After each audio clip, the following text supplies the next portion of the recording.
I'm Associate Professor Nigel Biggs. I'm an ENT surgeon here at St Vincent's Private Hospital. Hearing loss is hearing that is outside of our normal range within the community. There's quite a broad range of hearing in the general community, so loss is just outside of that normal range. Hearing loss may be picked up a number of ways, and it may be examples where you notice you're having more difficulty with the television or the telephone. It may be that family members start to make comments about you not hearing, or another example might be when you're out in community and you might be in a cafe or a restaurant where you're starting to notice that you're not hearing as well, or you're not being able to pick up conversation as well in those situations.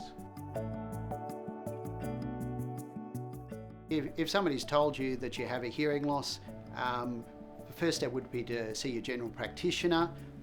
In many situations, having a formal hearing test or audiogram would be the next step, and that can generally identify the type of hearing loss and the amount of hearing loss, and then that leads on to what options might be available for treatment. Sudden hearing loss is something that's very important to seek medical attention quickly or promptly for. There are some types of sudden hearing loss that we regard as a sort of medical emergency.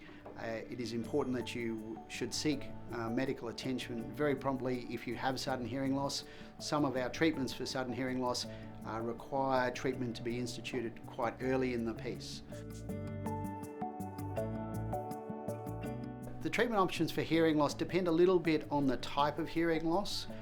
Your common types of hearing loss, such as aging or too much noise exposure that involve inner ear damage, unfortunately the primary treatments are things like hearing aids. There are some types of hearing loss that involve the eardrum or the middle ear where surgery may be helpful or may be able to restore hearing. And then there's at the very end of the spectrum when people have very, very severe types of hearing loss that hearing aids are no longer effective for, where implants may be an option for them.